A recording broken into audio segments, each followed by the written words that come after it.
Hello friend, मैं अभिषेक शर्मा आपका technical classes में स्वागत कर रहा हूं और आज अपन यहाँ पे बात कर रहे हैं एग्जांपल नंबर 6.2 की, जो कि स्ट्रेंथ ऑफ मटेरियल से रिलेटेड है। तो स्ट्रेंथ ऑफ मटेरियल की मैं ऑलरेडी पहले ही बहुत सारी वीडियो डाल चुका हूँ, chapter 1, chapter 2, chapter 3 and chapter 4 और उसके साथ साथ चैप्टर 5 की।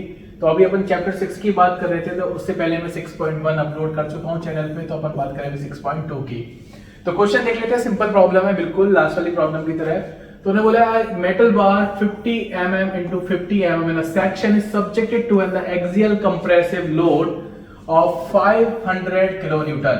यानी इसने बता दिया क्रॉस सेक्शन आपको दे रखा है कि इसका क्रॉस सेक्शनल एरिया उसने दे रखा है यहाँ पे, और जो एक्सियल लोड लगा रखा है वो आपको यहाँ पे दे रखा है कि 500 किलोन्यूटन दे रखा है। If the contraction of the 200 mm gauge length was found to be 0.5 mm, यानी कि 200 mm की लेंथ है, अगर मैं उसको कंप्रेस कर देता हूं और कंप्रेस होने के बाद तो 0.5 mm हो जाती है। And the increase in thickness 0.04, यानी कि जो उसकी थिकनेस दे रखी है उसमें इंक्रीमेंट आपका डेल टी इतना हो जाता है और चेंज इन लेंथ आपकी इतनी हो जाती है। तो वो पूछ रहा है, क्या पूछ रहा है?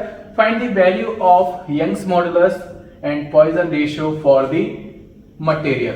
तो सिंपल प्रॉब्लम है। मैं सबसे पहले आपको वही चीज बताऊंगा कि यहाँ पे सबसे पहले अननोन चीज है। मुझे यहाँ पे मटेरियल गिवन दिया है पर मुझे यहाँ पे इसका यंग्स मॉडुलस गिवन नहीं दिया। तो मुझे पता है कि सिंपल प्रॉब्लम है, तो मैं यहाँ पे सबसे पहली चीज निकालूंगा चेंज इन लेंथ। तो चेंज इन लेंथ का फॉर्मूला होता है PL over AE। PL over AE मतलब force into length over cross sectional area into Young's modulus. तो यंग्स मॉडुलस को मैं रिप्लेस करूंगा चेंज इन लेंथ और E से। तो यहाँ पे आ जाइए, आपको यहाँ पे दिख जाएगा, यहाँ पे फॉर्मूला लगा रखा है change in length PL over AE। तो यहाँ पे मैंने वैल्यू पुट करी, P आपको 500 किलोन्यूटन दे रखा है, तो मैंने यहाँ पे किलोन्यूटन की वैल्यू पुट कर दी। उसके बाद लेंथ उसने 200 mm गेज लेंथ दे रखी है, तो मैंने 200 mm गेज लेंथ दे दी, आपको यहाँ पे पुट कर दी।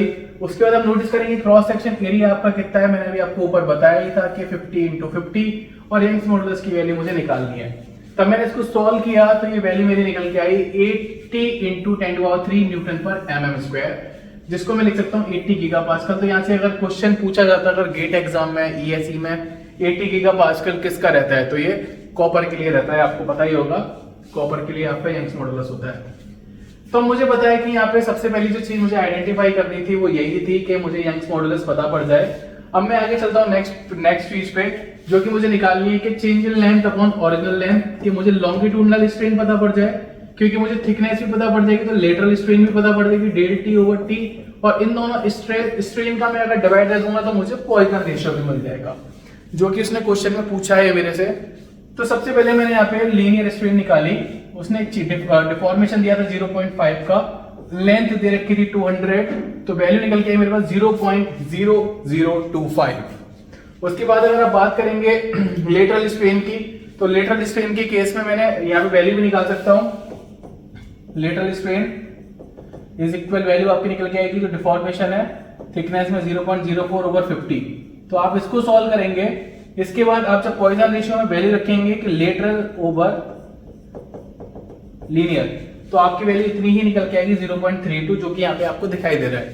तो वेरी सिंपल प्रॉब्लम है, बहुत ज्यादा सिंपल है, आप कर सकते हैं इसको। अगर आपको समझ में आती है तो प्लीज लाइक जरूर करना, शेयर जरूर करना। Thank you for watching guys, thank you so much.